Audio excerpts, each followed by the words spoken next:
ശ്രീ മഹാഭാരതത്തിലെ വിരാടപർവത്തിലെ അവസാന ഭാഗമാണ് നമ്മളിപ്പോൾ പഠിച്ചുകൊണ്ടിരിക്കുന്നത്. വിരാട് രാജാവിൻ്റെ ഗോധനത്തെ അപഹരിച്ച വലിയ പടയുമായിട്ട് വന്ന കൗരവ കുലത്തെ അർജുനൻ ഒറ്റക്ക് നേരിടുകയാണ്. വിരാടൻ്റെ പുത്രനായ ഉത്തരൻ അദ്ദേഹത്തിന് തേര് തെളിക്കുന്നു. അങ്ങനെ യുദ്ധത്തിൻ്റെ കാഹളധ്വനി അവിടെ മുഴങ്ങി. കുരുക്ഷേത്രത്തിൽ നടക്കാനിരിക്കുന്ന മഹായുദ്ധത്തിൻ്റെ ഒരു റിഹേഴ്സൽ പോലെ എന്ന് പറയാം. ഒറ്റക്ക് അർജുനൻ വലിയ മഹാസമുദ്രം പോലെ പരന്നു കിടക്കുന്ന കൗരവപ്പടയെ നേരിടുകയാണ്. രഥഘോഷം ചെയ്തുകൊണ്ടും തൻ്റെ ഗാണ്ഡീവത്തിൻ്റെ ഞാണലി കൊണ്ടും ദേവദത്തം എന്ന തൻ്റെ മഹത്തായ ശംഖനിനാദം കൊണ്ടും അർജുനൻ കൗരവപ്പടയിൽ വലിയ ഭീതി ജനിപ്പിച്ചു. അദ്ദേഹത്തിൻ്റെ സാരഥിയായ ഉത്തരൻ പോലും അദ്ദേഹത്തിൻ്റെ ആ ശബ്ദഘോഷത്തിൽ, അർജുനൻ്റെ ഈ രഥനിർഘോഷത്തോടൊപ്പം തന്നെ തൻ്റെ കൊടിയടയാളമായിട്ട് ഇരിക്കുന്ന ഹനുമാൻ, വാനരൻ്റെ ഗർജനം, വാസ്തവത്തിൽ അർജുനൻ്റെ ധ്വജത്തിൽ അടയാളമായിട്ടുള്ള ഹനുമാൻ മാത്രമല്ല, മറ്റ് നിരവധി അമാനുഷികമായ ഭൂതജാലങ്ങൾ, ജീവജാലങ്ങൾ അതിൻ്റെ മുകളിൽ ഇരിക്കുന്നുണ്ട് എന്ന് വ്യാസൻ പലയിടങ്ങളിലും വർണ്ണിച്ചിരിക്കുന്നു. അവരും ശബ്ദമുണ്ടാക്കും. അപ്പോൾ ഈ ഹനുമാൻ്റെ ഗർജനവും ഈ ഭൂതജാലങ്ങളുടെ ഗർജനവും ഗാണ്ഡീവധ്വനിയും കുതിരകളുടെ ശബ്ദവും ശംഖനാദവും ഈ ശബ്ദങ്ങളൊക്കെ ചേർന്ന് തന്നെ ശത്രുക്കളുടെ പൗരുഷത്തെ, അവരുടെ ശക്തിയെ പകുതി ക്ഷയിപ്പിക്കാൻ അർജുനന് സാധിക്കാറുണ്ട്. അർജുനൻ്റെ ഈ രഥഘോഷം കേട്ട് ഗുരുവായ ദ്രോണർ അറിഞ്ഞോ അറിയാതെയോ തൻ്റെ ശിഷ്യനായ അർജുനനെ അദ്ദേഹം ആരാധിക്കുകയാണ്, സ്തുതിക്കുകയാണ്. അദ്ദേഹം പറഞ്ഞു, ഇത് പാർത്ഥൻ്റെ ധ്വജാഗ്രമാണ് കാണുന്നത്. ദൂരത്തു നിന്നും പ്രകാശിക്കുന്ന രഥം തീർച്ചയായും അർജുനൻ്റേതാണ്. ഇത് അവൻ്റെ രഥഘോഷമാണ്. ആ ഘോരമായ ഗർജനം ആ ധ്വജത്തിലിരിക്കുന്ന വാനരൻ്റേതാണ്. ഇടിനാദം പോലെയുള്ള ആ ധ്വനി ഗാണ്ഡീവത്തിൻ്റെ നിനാദമാണ്. രണ്ട് ബാണങ്ങൾ എൻ്റെ കാൽക്കീഴിൽ പതിച്ചിരിക്കുന്നു. അതുപോലെ എൻ്റെ രണ്ട് ചെവികൾക്കടുത്തുകൂടി, ചെവികളെ സ്പർശിച്ചു ഇല്ല എന്ന മട്ട് രണ്ട് ബാണങ്ങൾ എൻ്റെ ചെവിക്ക് എന്നാൽ ശരീരത്തിൽ സ്പർശിക്കാതെ കടന്നുപോയി. അവൻ ആള് മിടുക്കനാണ്. അവൻ എൻ്റെ കാൽച്ചുവട്ടിൽ രണ്ട് അമ്പുകൾ എയ്തത് എന്നെ അഭിവാദ്യം ചെയ്യാൻ വേണ്ടിയിട്ടാണ്. അത് വീരോചിതമായ അഭിവാദ്യ രീതിയാണ്. അത് മറ്റാരും ചെയ്യാത്ത കാര്യമാണ്, അർജുനൻ മാത്രം ചെയ്യുന്ന കാര്യമാണ്. തൻ്റെ ഗുരുവിനെ വന്ദിക്കുക യുദ്ധത്തിന് മുമ്പായിട്ട്, അതും യുദ്ധം ചെയ്യുന്നത് ഗുരുവിനോടാണ്.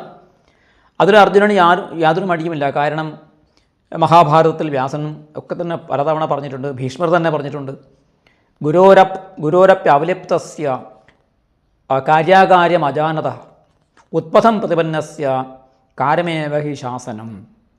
എന്ന് വെച്ചാൽ ഗുരു ആണെങ്കിൽ പോലും തെറ്റായ കാര്യങ്ങൾ ചെയ്യുന്നു, അധാർമിക കാര്യങ്ങൾ ചെയ്യുന്നു, ചെയ്യരുതാത്ത കാര്യങ്ങൾ ചെയ്യുന്നു, ചെയ്യേണ്ട കാര്യങ്ങൾ ചെയ്യുന്നില്ല, ധർമ്മത്തെ വിട്ട് പ്രവർത്തിക്കുന്നു. അങ്ങനെ കണ്ടാൽ അവരെ യുദ്ധത്തിലൂടെ അവരെ ദണ്ഡം ഏൽപ്പിക്കണം, ശിക്ഷിക്കണം എന്നുള്ള ഒരു നയം, അത് നമ്മുടെ ധർമ്മശാസ്ത്രങ്ങളിൽ പറഞ്ഞ നയമാണ്.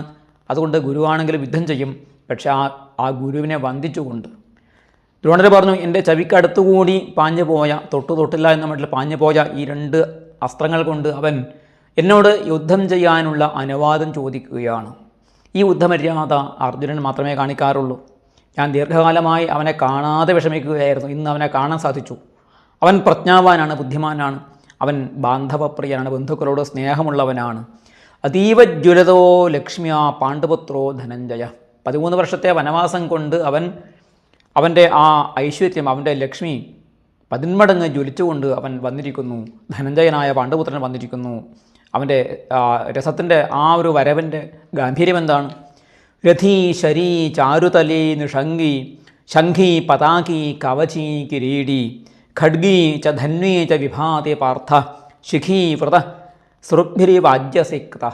അതിമനോഹരമായ ഒരു ശ്ലോകം കൊണ്ട് വ്യാസൻ ആ അർജുനൻ്റെ വരവിനെ വർണ്ണിച്ചിരിക്കുന്നു. ആ വരവിൻ്റെ വർണ്ണന ദ്രോണരുടെ മുഖത്ത് നിന്നാണ് വരുന്നത് എന്നുള്ളതും പ്രത്യേകതയാണ്. എങ്ങനെയാണ് അർജുനൻ വരുന്നത്? രഥീ ശരീ ചാരുതലീ നിഷംഗി. രഥം മനോഹരമായ ദിവ്യരഥത്തിൽ കയറിയിട്ട് ശരത്തെ ധരിച്ചുകൊണ്ട്, അതുപോലെ നിഷംഗം, ആ ബാണങ്ങളും ബാണങ്ങൾ ഇരിക്കുന്നതായ തൂണീരവും ധരിച്ചുകൊണ്ട്, ശംഖത്തെ ഊതിക്കൊണ്ട്, പതാകയെ, ദിവ്യമായ പതാകയെ വഹിച്ചുകൊണ്ട്, കവചം ധരിച്ചിട്ട്, കിരീടധാരിയായിട്ട്, ഇന്ദ്രൻ നൽകിയ കിരീടം ധരിച്ചിട്ട്, ഖഡ്ഗി വാള് ധരിച്ചവനായിട്ട്, ധന്വി വില്ല് ധരിച്ചിട്ട്, വിഭാതിയ പാർത്ഥ, അങ്ങനെ ശോഭിക്കുന്ന ആ പാർത്ഥൻ, ശിഖീവൃത സൃഗ്ഭിരി വാജ്യസിക്ത. അപ്പോൾ ഈ കയ്യിലുള്ള ഈ യുദ്ധോപകരണങ്ങളൊക്കെ തന്നെ ഒരു യാഗം ചെയ്യാൻ വേണ്ടി പോകുന്ന ആളിൻ്റെ കയ്യിൽ സൃക്ക്, സ്രവം മുതലായിട്ട് നിരവധി യാഗപാത്രങ്ങൾ, യാഗത്തിൻ്റെ ഉപകരണങ്ങൾ ഉണ്ടായിരിക്കും. ആ ഉപകരണങ്ങൾ നെയ്യ് പുരണ്ടിട്ടുണ്ടായിരിക്കും. അതുപോലെ ആജ്യസിക്തമായ സൃക്ക് മുതലായ യജ്ഞപാത്രങ്ങളെ എടുത്തു വരുന്ന ഒരു യാചകനെ പോലെ, ഒരു യാഗം ചെയ്യുന്ന ഋത്വിക്കിനെ പോലെയാണ് അർജുനൻ വരുന്നത്. അർജുനൻ്റെ യുദ്ധം ഒരു യാഗം പോലെ, യജ്ഞം പോലെ പവിത്രമാണ്. തൻ്റെ സ്വധർമ്മമാണ് അദ്ദേഹം യുദ്ധരൂപത്തിൽ ചെയ്യുന്നത് എന്നുള്ളത് കൊണ്ട് അതിന് ഒരു യജ്ഞത്തിൻ്റെ സ്വഭാവമുണ്ട് എന്ന് കൂടി അവിടെ കാണിക്കുകയാണ് ഈ മഹത്തായ ഗംഭീരമായ ശ്ലോകം കൊണ്ട്. സൂര്യസമാനമായ തൻ്റെ പ്രഭവ കൊണ്ട് ശത്രുക്കൾക്ക് അർജുനൻ്റെ നേരെ നോക്കാൻ സാധിച്ചില്ല. അർജുനൻ തൻ്റെ സാരഥിയോട് പറഞ്ഞു, സാരഥേ ഉത്തര, അമ്പ് കൊള്ളാതെ നീ കുതിരകളെ രക്ഷിച്ചു കൊള്ളുക. എനിക്ക് ആ കുരുകുലാധമനായ ദുര്യോധനനെയാണ് വേണ്ടത്. അവനെ രക്ഷിക്കാൻ വേണ്ടി ഇവിടെ ഭീഷ്മർ, ദ്രോണർ, കൃപർ, അശ്വത്ഥാമാവ്, കർണൻ മുതലായ ആളുകളുണ്ട്. പക്ഷേ അവനെ ഇവിടെ കാണുന്നില്ല. എനിക്ക് അവൻ്റെ മൂർധാവിനാണ് ചവിട്ടി നിൽക്കേണ്ടത്, അവനെയാണ് ആക്രമിക്കേണ്ടത്. അവൻ തോറ്റു കഴിഞ്ഞാൽ ഇവരൊക്കെ പരാജിതരാകും. എനിക്ക് തോന്നുന്നത് അവൻ ഗോക്കളെയും കൊണ്ട്, പശുക്കളെയും കൊണ്ട് ഹസ്തനാപുരിയിലേക്ക് തിരിച്ചു പോയി കാണും. അതാണ് അവനെ ഇവിടെ കാണാത്തത്. അതുകൊണ്ട് ഈ സൈന്യങ്ങളൊക്കെ വിട്ട് നമുക്ക് ദുര്യോധനനെ അനുഗമിച്ച് അവനെ പിടിക്കണം. അല്ലാതെ ചെയ്യുന്ന യുദ്ധം വ്യർത്ഥമായിരിക്കും. തത്രൈവ യോത്സേ വൈരാടേ നാസ്ത യുദ്ധം നിരാമിഷം. അല്ലയോ വിരാടപുത്ര, ആ ദുര്യോധനനെയാണ് യുദ്ധത്തിൽ തോൽപ്പിക്കേണ്ടത്.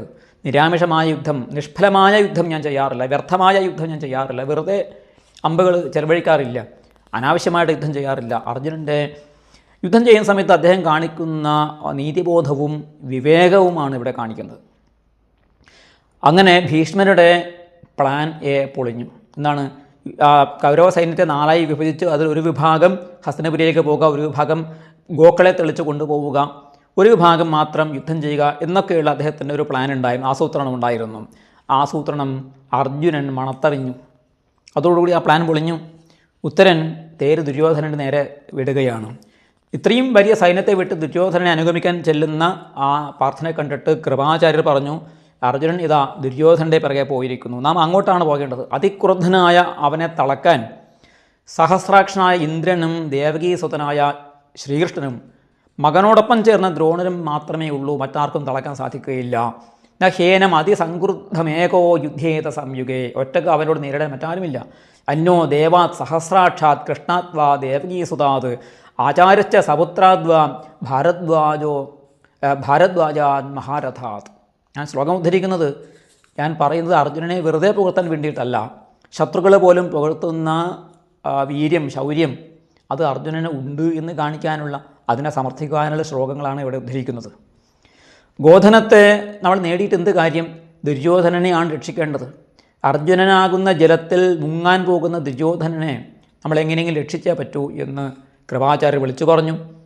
അർജുനനാകട്ടെ ദുര്യോധനൻ്റെ അടുത്തെത്തി തൻ്റെ പേര് പറഞ്ഞുകൊണ്ട് ദുര്യോധനന് നേരെ ശരങ്ങൾ വർഷിക്കാൻ തുടങ്ങി. യുദ്ധം ചെയ്യുമ്പോൾ തൻ്റെ പേര് പറയണം. ഇതാ അർജുനനായി, പാണ്ഡുപുത്രനായ അർജുനൻ നിൻ്റെ നേരെ അമ്പെയ്യുന്നു എന്ന് പറയണം. അത് പറഞ്ഞുകൊണ്ടാണ് അർജുനൻ ശരമാരി പെയ്യാൻ തുടങ്ങിയത്. ഭൂമിയും ആകാശവും ശരങ്ങൾ കൊണ്ട് മൂടി. ദുര്യോധനൻ്റെ സൈന്യം നാലുപാടമായി ചിതറി വീണ് മരിക്കാൻ തുടങ്ങി. ദുര്യോധനൻ എന്താണ് ചെയ്യേണ്ടതെന്ന് ഒരു പിടിയും കിട്ടിയില്ല. മരിച്ച് വീഴുമ്പോഴും ആ ദുര്യോധന സൈന്യം ഓടിപ്പോകാതെ അർജുനൻ്റെ യുദ്ധസാമർഥ്യത്തെയും അദ്ദേഹത്തിൻ്റെ ശീഘ്രതയെയും കൈയുടെ വേഗതയെയും അവർ ആരാധിച്ചു എന്നാണ് പറയുന്നത്. മരണസമയത്തും അവർക്ക് അർജുനനോട് ഒരു ആദരവ് തോന്നി. തേഷാം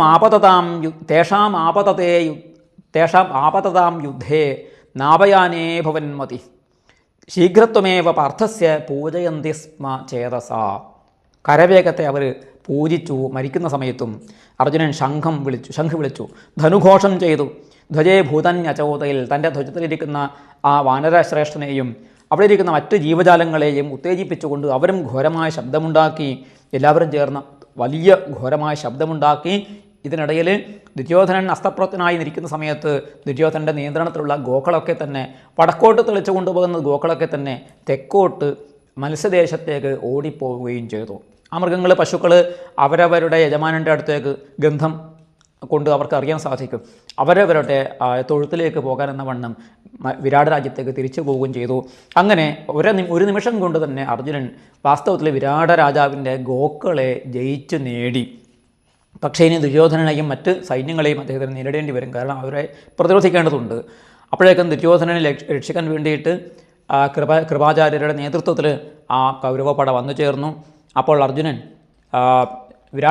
ഉത്തരനോട് പറഞ്ഞു, വൈരാടെ, ഈ വെള്ളക്കുതിരകളെ തെളിച്ച് നീ കർണൻ്റെ അടുത്ത് എത്തിക്കുക.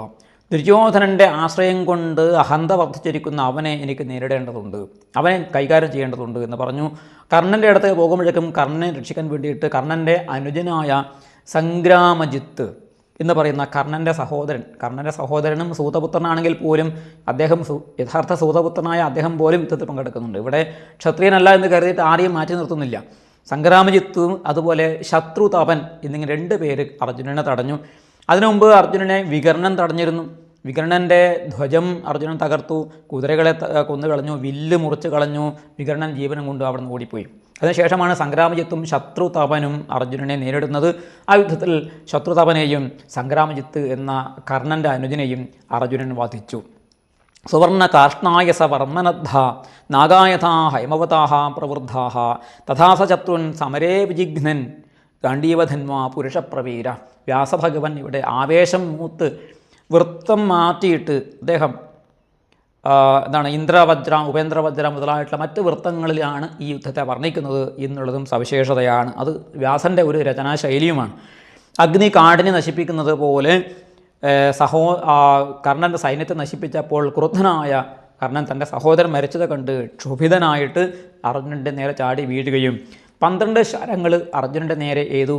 അതുപോലെ ഉത്തരൻ്റെ മേലെയും കുതിരകൾക്ക് നേരെയും അദ്ദേഹം മുറിവേൽപ്പിക്കുകയാണ്. അർജുനൻ നാഗങ്ങളെ ഗരുഡൻ എന്ന പോലെ കർണനെ നേരിട്ടു. കർണസ്യ പാർത്ഥസ്യ ച നിശമ്യ യുദ്ധം ദിദൃക്ഷമാണ കുരവോ ഓപതസ്ഥേ. കർണനും അർജുനനും തമ്മിലുള്ള യുദ്ധം എന്ന് പറയുന്നത് എല്ലാവരും കാണാൻ കൊതിച്ച ഒരു യുദ്ധമാണ്. ആ ഒരു സമാന ബലമുള്ളവരും പരാക്രമമുള്ളവരുമായ 2 ശൂരന്മാർ തമ്മിൽ യുദ്ധം ചെയ്യുന്നത് കാണാൻ തന്നെ ഒരു ഗാംഭീര്യമാണ്, അതൊരു ഭംഗിയാണ്. അവരുടെ ആ യുദ്ധം കണ്ട് കൗരവ സൈന്യം മുഴുവനും കണ്ണു തുറിച്ച് ആ യുദ്ധത്തെ നോക്കിക്കൊണ്ടിരിക്കുകയാണ്. കർണൻ്റെ കുതിരകൾ, സാരഥി, രഥം എന്നിവയെ അർജുനൻ ബാണങ്ങൾ കൊണ്ട് മൂടി ഒന്നും കാണാതെയായി. കർണൻ വളരെ പാടുപെട്ട് എല്ലാ ശരജാലവും തൻ്റെ പ്രത്യസ്ത്രങ്ങളെ കൊണ്ട് നീക്കിക്കൊണ്ട് അതിൽ നിന്ന് പുറത്തു വന്നപ്പോൾ കുരുസൈന്യം ശംഖനാദം കൊണ്ടും ഭേരി ശബ്ദം കൊണ്ടും പണവ ശബ്ദവും കൊണ്ടും തങ്ങളുടെ സന്തോഷം പ്രകടിപ്പിച്ചു. അർജുനൻ്റെ ബാണങ്ങളെ കർണൻ അതിജീവിച്ചിരിക്കുന്നു എന്നാണ്. കർണനാകട്ടെ ഉദ്ധൂതലാങ്കൂല മഹാപതാകദ്വയോത്തമാംസാകുല ഭീഷണാന്തം. അർജുനൻ്റെ ആ തേരിലുള്ള ആ മഹാവാനരൻ, ശക്തനായ ആ വാനരനും കൂടെയുള്ള അനേകം അമാനുഷികമായിട്ടുള്ള ജീവജാലങ്ങളുടെയും ആ ഗർജനവും ആ ഗാംഭീര്യവും കണ്ട് ക്രുദ്ധനായി ഗർജിച്ചുകൊണ്ട് അർജുനൻ്റെ നേരെ പാഞ്ഞു വന്നു. അർജുനൻ കർണനെ നേരിട്ടുകൊണ്ട് തന്നെ പിതാമഹൻ, ദ്രോണർ, കൃപര് എന്നിവരെ നോക്കി കർണനെയും രഥം, കുതിര, സാരഥി എന്നിവയെയും ബാണകൾ കൊണ്ട് മൂടുകയും കടക്കണ്ണിട്ട് തൻ്റെ ഗുരുജനങ്ങളെ നോക്കുകയും ചെയ്തു. കർണനാകട്ടെ 4 ശരങ്ങളെ കൊണ്ട് അർജുനൻ്റെ കുതിരകളെ എയ്തു, 3 ശരം കൊണ്ട് ഉത്തരനെ കൊള്ളിച്ചു, 3 ശരം അർജുനൻ്റെ ധ്വജത്തിൽ കൊള്ളിച്ചു. അങ്ങനെ അർജുനനെ അമ്പുകൾ കൊണ്ട് മൂടുകയാണ്. പക്ഷേ അർജുനൻ ഭല്ലം ആകർണാന്തമായിട്ട് ചെവി വരെ വലിച്ചു വിടുകയാണ്. ഗണ്ഡീവം ഭല്ലം എന്ന് പറയുന്ന അതിശക്തമായൊരു അമ്പ് കൊണ്ട് കർണനെ മുറിവേൽപ്പിച്ചു. കർണൻ്റെ ശരീരത്തിൽ കൈകളിലും തുടകളിലും നെറ്റിയിലും കഴുത്തിലും തലയിലും അമ്പേറ്റ് മുറിഞ്ഞു. കർണൻ പിന്നെ അവിടുന്ന് ജീവനം കൊണ്ട് ഓടുകയാണ്. വിഹായ സംഗ്രാമശിരപ്രയാതോ വൈകർത്തന പാണ്ഡവബാണതപ്ത. പാണ്ഡവബാണം കൊണ്ട് തപ്തനായ വൈകർത്തനൻ എന്ന ആ കർണൻ സംഗ്രാമശിരസ് യുദ്ധമുഖത്ത് നിന്നും ഓടി രക്ഷപ്പെട്ട് സൈന്യത്തിൻ്റെ പിൻഭാഗത്ത് എവിടെയോ ചെന്ന് ഒളിക്കുകയാണ്. ദിവ്യാസ്ത്രങ്ങളെ കൊണ്ട് 10 ദിക്കുകളും അർജുനൻ മൂടുകയാണ്. യഥാ രശ്മിഭിരാദിത്യ പ്രച്ഛാദയതേ മേദിനിയും. എങ്ങനെയാണ് തൻ്റെ രശ്മികളെ കൊണ്ട് സൂര്യൻ ഭൂമിയെ മൂടുന്നത്, അതുപോലെയാണ് അർജുനൻ ബാണങ്ങളെ കൊണ്ട് ശത്രുക്കളെ മൂടിയത്. രഥങ്ങൾ, അശ്വങ്ങൾ, ആനകൾ, സൈനികർ, അവരുടെ കവചങ്ങൾ തുടങ്ങിയവയ്ക്ക് മേലെ അർജുനൻ എഴുതി കൊള്ളിച്ച അമ്പുകളേറ്റ് 1 അങ്കുലം പോലും അവിടെ അമ്പ് കൊള്ളാൻ അവരുടെ ആ ശരീരത്തിൽ സ്ഥലം ബാക്കിയുണ്ടായിരുന്നില്ല.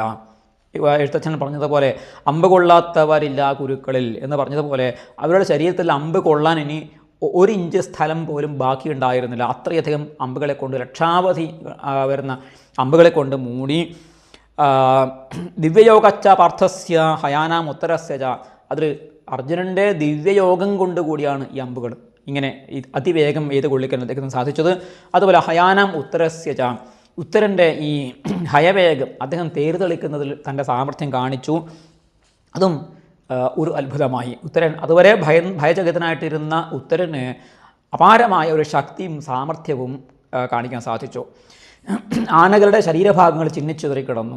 രഥാംഗങ്ങൾ പലതരത്തിലുള്ള അവയവങ്ങൾ അവിടെ ചിതറിക്കിടന്നു. സൈനികർക്ക് ഒരു നോക്ക് അർജുനനെ കാണാൻ സാധിച്ചു. രണ്ടാമതൊരു നോക്ക് അർജുനൻ്റെ നേരെ നോക്കാൻ സാധിച്ചില്ല. കാരണം അപ്പോഴേക്കും അവർ അമ്പേറ്റ് മരിച്ചു വീഴുകയാണ്. തങ്ങളെ കൊല്ലുന്നത് സാക്ഷാൽ വാസവനായ ഇന്ദ്രൻ തന്നെയാണോ എന്ന് അവർ സംശയിച്ചു എന്നാണ്. കാലം അർജുന രൂപേണ സംഹരന്തമിവ പ്രജാഹ, കാലൻ തന്നെ അർജുനൻ്റെ രൂപത്തിൽ വന്ന് പ്രജകളെ സംഹരിക്കുകയാണോ എന്നും മരിച്ചു വീഴുന്ന ആളുകൾ സംശയിച്ചു എന്നാണ്. അത്ര ഘോരമായിരുന്നു അർജുനൻ്റെ ആ പോരാട്ടം. ദ്രോണരെ 73 ക്ഷുരപ്രങ്ങൾ എന്ന് പറയുന്ന ശരങ്ങളെ കൊണ്ട് ഇത് കൊള്ളിച്ചു. ദുസ്സഹൻ എന്ന ദുര്യോധനൻ്റെ സഹോദരൻ, 100 മക്കളിൽ ധൃതരാഷ്ട്രപുത്രന്മാരിൽ ഒരാളാണ് ദുസ്സഹൻ. അവനെ 10 ബാണങ്ങൾ കൊണ്ട് മുറിവേൽപ്പിച്ചു. ദുശാസനനെ 12 ബാണങ്ങൾ ചെയ്തു. കൃപരെ 3 ബാണങ്ങൾ ചെയ്തു. ഭീഷ്മരെ 60 ബാണങ്ങൾ ചെയ്തു. ദുര്യോധനനെ 100 ബാണങ്ങൾ ചെയ്തു. ഒരേ സമയത്ത് ഈ മഹാരഥന്മാരെ മുഴുവനും അർജുനൻ അമ്പ ചെയ്ത് മുറിവേൽപ്പിക്കുകയാണ്. അതുപോലെ കർണൻ, ഒളിച്ചു ഇരിക്കുന്ന കർണൻ്റെ കർണത്തിൽ കർണി എന്ന അമ്പ് കൊള്ളിച്ചു എന്നാണ് പറയുന്നത്. മനോഹരമായിട്ട് കർണൻ്റെ കർണം എന്ന് വെച്ചാൽ ചെവിയിൽ കർണി എന്നു പേരുള്ള കൂർത്തുമൂർത്ത അമ്പ് കൊണ്ട് കർണൻ ഹതാശ്വസൂതനായിട്ട്, തൻ്റെ കുതിരകളും കൊല്ലപ്പെട്ടു, തൻ്റെ കുതിരകളും കൊല്ലപ്പെട്ടു, സൂതനും കൊല്ലപ്പെട്ട സമയത്ത് കർണൻ നിസ്സഹായനായി നിൽക്കുന്നത് കണ്ട് ദുര്യോധനൻ്റെ സൈന്യം ചിതറി 4 പാടും ഓടി. കർണൻ തോറ്റുവെങ്കിൽ ഇനി നമുക്ക് ഗതിയില്ല എന്ന് മനസ്സിലാക്കിയിട്ടാണ് അവർ ഓടിയത്. ഉത്തരൻ അർജുനനോട് ചോദിച്ചു, അല്ലയോ മഹാശയ, ഇനി എങ്ങോട്ടാണ് ഞാൻ പോകേണ്ടത്? അർജുനൻ പറഞ്ഞു, വ്യാഘ്രചർമ്മം ധരിച്ച, പുലിത്തോല് ധരിച്ച ഒരു പോരാളിയെ നീല നിറത്തിലെ ധ്വജവുമായിട്ട് നിൽക്കുന്ന കാണുന്നില്ലേ, അദ്ദേഹമാണ് കൃപാചാര്യർ, അദ്ദേഹത്തിൻ്റെ അടുത്തേക്ക് പോകൂ. അതാ ദ്രോണർ, കമണ്ഡലുവാണ് അദ്ദേഹത്തിൻ്റെ ധ്വജചിഹ്നം, സ്വർണം കൊണ്ടുള്ള കമണ്ഡലു. സർവശസ്ത്രഭൃതാം വര, എല്ലാ ആയുധങ്ങളും ഉപയോഗിക്കുന്നതിൽ സമർത്ഥനായിട്ടുള്ള ആചാര്യശ്രേഷ്ഠാണ് അദ്ദേഹം. അവരെ പ്രദക്ഷിണം ചെയ്തുകൊണ്ട്, കൃപരെയും ദ്രോണരെയും പ്രദക്ഷിണം ചെയ്തുകൊണ്ട് വേണം നമുക്ക് പോകാൻ. എന്തുകൊണ്ട്? അതാണ് ധർമ്മം. അത്രീവ വാവരോഹീനം യേശ ധർമ്മ സനാതന. ഗുരുജനങ്ങളെ യുദ്ധത്തിൽ പോലും ബഹുമാനിക്കണം. അതുകൊണ്ട് അവരുടെ വലതുഭാഗത്തോടു കൂടി നമ്മൾ പ്രദക്ഷിണമായി ചെന്ന് ദുര്യോധനനെയും കർണനെയും നമ്മൾ കൊല്ലുകയാണ് വേണ്ടത്. ഈ ഗുരുക്കന്മാരെ നമ്മൾ കൊല്ലാൻ പാടില്ല, അവരെ ആദരിക്കണം, അവരെ പ്രദക്ഷിണം ചെയ്യണം എന്നുള്ള ഇതാണ് സനാതന ധർമ്മം എന്ന് അർജുനൻ പറയുന്നു. ദ്രോണരെ ഞാൻ ആക്രമിക്കുന്നത് എപ്പോഴാണ്? ആദ്യം ഇങ്ങോട്ട് ആക്രമിച്ചാൽ മാത്രമേ ഞാൻ ദ്രോണാചാര്യരെ ആക്രമിക്കുകയുള്ളൂ, അല്ലെങ്കിൽ അദ്ദേഹത്തിന് കോപം ഉണ്ടാകും. ഗുരു കോപിച്ചാൽ പിന്നെ എനിക്ക് യുദ്ധം ചെയ്യിക്കാൻ സാധിക്കില്ല. അതും അർജുനൻ്റെ ഒരു നയചാതുരിയാണ്, അർജുനൻ്റെ ധർമ്മബോധമാണ് കാണിക്കുന്നത്. ധനുസ്സിൽ ധ്വജചിഹ്നമായിട്ട് ധനുസ്സിൻ്റെ ചിഹ്നം, പതാകയുടെ ചിഹ്നം എന്താണ്? ധനുസ്, വില്ല് തന്നെയാണ്. ആരാണത്? അശ്വത്ഥമാവ് എന്ന് പറയുന്ന എൻ്റെ ഗുരുവിൻ്റെ പുത്രനാണ്. അദ്ദേഹത്തെ ഞാൻ ആക്രമിക്കുകയില്ല, അദ്ദേഹവും എനിക്ക് ആദരണീയനാണ്. പുത്രൻ ഗുരുവിനെ പോലെ ആദരണീയനാണ്. അതാ നാഗധ്വജൻ, പാമ്പിൻ്റെ ചിഹ്നത്തോട് കൂടിയിട്ടുള്ള ദുര്യോധനൻ, സ്വർണ്ണ കൊടിമരമാണ്, ശ്രീമാനാണ്. അദ്ദേഹത്തിൻ്റെ അടുത്തേക്കാണ് എനിക്ക് പോകേണ്ടത്, അദ്ദേഹത്തെയാണ് എനിക്ക് നേരിടേണ്ടത്. പിന്നെ അദ്ദേഹത്തിൻ്റെ അടുത്ത് കാണുന്ന ആനച്ചങ്ങല ധ്വജചിഹ്നമായിട്ടുള്ള കർണനെ കാണാം. അവനെ നീ മുമ്പേ കണ്ടതാണ്, എൻ്റെ അസ്ത്രങ്ങളേറ്റ് അവൻ ജീവനം കൊണ്ട് ഓടിയത് നീ കണ്ടതാണല്ലോ. അവനെ നമുക്ക് വീണ്ടും നേരിടേണ്ടതുണ്ട്. അവന് ജന്മനാ തന്നെ എന്നോട് ഒരു സ്പർദ്ധയായിരുന്നു, മത്സരമായിരുന്നു.